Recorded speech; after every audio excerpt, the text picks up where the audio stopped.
11th standard, chapter 1, exercise 1.4, first sum. For the curve y equal to x cube அப்படின்னு curve கொடுத்துட்டாங்க. y equal to minus x cubeக்கு கேட்குறாங்க. First subdivision அதுதான். இப்போ வந்து கிராஃபில் இருக்கிற மாதிரியே அக்யூரேட்டாக நீங்கள் வரையணுமான்னு கேட்டால் அது கிடையாது. புரிஞ்சுக்கிறீங்களா? புரிஞ்சுக்கிட்டு இந்த curve வந்து எப்படி வரும்ன்றதை வரைய முடியுதா உங்களுக்கு அப்படின்னு தான் பார்க்குறாங்க. ஓகே, இப்போ y equal to x cubeங்கிறப்ப இப்படி வந்திருக்கா? இப்போ ஒன்றுன்னு இப்போ எக்ஸ் ஒய் எப்படி நம்ம கிராஃப் எப்படி நம்ம முன்னாடி போடுவோம், நார்மலாகவே எப்படி போடுவோம், எக்ஸ் ஒய் அப்படின்னா எக்ஸுக்கு ஒரு வேல்யூ தரோம். இப்போ 0ன்னு கொடுக்குறீங்க, ஒய் ஈக்குவல் டு எக்ஸ் க்யூப்பில் 0ன்னு கொடுக்குறீங்க. அப்போது பாருங்கள் 0 க்யூப் 0 இல்லையா? ஓகே, 1ன்னு கொடுக்குறீங்க, 1ன்னு கொடுத்தீங்கன்னா 1 தான் கிடைக்கும். ஓகேவா? 2ன்னு கொடுத்தீங்கன்னா 8 கிடைக்கும். ஓகே, கர்வ் வந்து 8 வரைக்கும் நீங்கள் வரையணும். ஓகேவா? சரி, நம்ம அதை விட கொஞ்சம் ஸ்மால் நம்பராக கொடுத்துப்போம். -1 அப்படின்னு கொடுக்குறீங்கன்னா -1 ஹோல் க்யூப் இல்லையா? -1 ஹோல் க்யூப் என்ன கிடைக்கும்? -1 ஹோல் க்யூப். மைனஸ் வந்து க்யூப்பில் வரும்போது மைனஸ் வந்துடும் இல்லையா? 1 வந்து நீங்கள் 3 தடவை போடும்போது 1. ஸோ -1 தான் ஆன்சர் இல்லையா? -1 ஹோல் க்யூப் -1. ஸோ -1ன்னு நீங்கள் கொடுக்கும்போது ஆன்சர் வந்து -1ன்னு கிடைக்குது. ஓகேவா? அப்போது இப்போ இந்த கர்வ் கரெக்டாக அதே போலயே இருக்கா? இங்கே வரைஞ்சிருக்காங்க பாருங்களேன். 0,0வா? இந்த இடம் 0,0 கரெக்டாக இருக்குது. 1,1 இந்த இடமும் கரெக்டாக இருக்குது. ஓகேவா? -1,-1. ஸோ இங்கே இந்த 3 பாயிண்ட்டை யூஸ் பண்ணி இதை வரைஞ்சிடுறாங்க.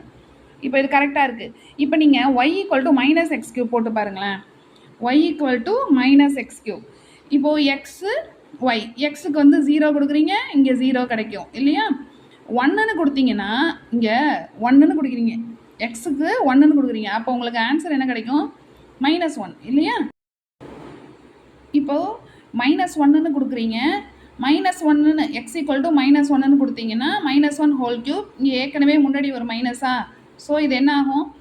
இந்த -1 ஹோல் க்யூப் வந்து -1. ஸோ மைனஸ் ப்ளஸ் 1 கிடைக்குமா? இங்கே +1 அதான் போட்டிருக்கேன். ஓகேவா?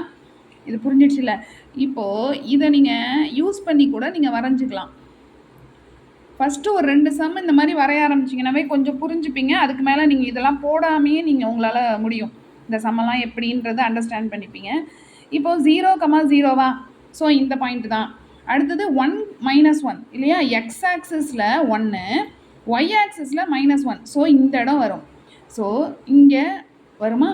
நெக்ஸ்ட்டு பாருங்கள், -1 எக்ஸ் ஆக்சிஸில் -1. ஸோ இங்கே ஒய் ஆக்சிஸில் 1. ஸோ இந்த இடம் இல்லையா? ஸோ இப்போ நீங்கள் பார்த்தாலே உங்களுக்கு புரியும். அதாவது இப்போ இப்படி வந்தது இல்லையா? இந்த பாயிண்ட் 3 இங்கே வந்துச்சா? ஸோ இங்கே பாருங்கள், இப்போ 3 பாயிண்ட்டும் இங்கே வந்திருக்கு இந்த சைடு. ஸோ இங்கே இருக்கிறது அப்படியே இப்படி வரப்போகுது, ரிஃப்ளெக்ஷனாக இப்படி கிடைக்க போகுது. இங்கே இருக்கிற இந்த கர்வ் வந்து இந்த இடத்துல ரிஃப்ளெக்ஷனாக கிடைக்க போகுது. ஓகேவா? உங்களுக்கு எப்படி கிடைக்கும்? இப்போ ஓகேவா? இப்படி கிடைக்குமா? பாருங்கள், இந்த ரெட் கலர் வரைஞ்சிருக்கோமா? அது y ஈக்குவல் டு x³. இப்போ ப்ளூ கலரில் வரைஞ்சது வந்து y equal to -x³. So அதோட ரிஃப்ளெக்ஷனாக கிடச்சிருக்கு பாருங்களேன். ஸோ அண்டர்ஸ்டாண்ட் பண்ணிக்கிட்டிங்கன்னா நெக்ஸ்ட்லாம் நீங்கள் இதை போடாமே, இந்த டேப்லெட் காலம் மாதிரி போடாமே உங்களால் இதை கண்டுபிடிக்க முடியும். ஓகேவா? இப்போ நீங்கள் ஃபஸ்ட்டு இந்த மாதிரி போட்டு கூட கண்டுபிடிச்சிக்கோங்க. ரொம்ப அக்யூரேட்டாக இருக்கணும்னு தேவையில்லை. ஸோ கரெக்டாக கண்டுபிடிச்சி போட தெரியுதா அப்படிங்கிறது தான் பார்க்குறாங்க. So y equal to -x³.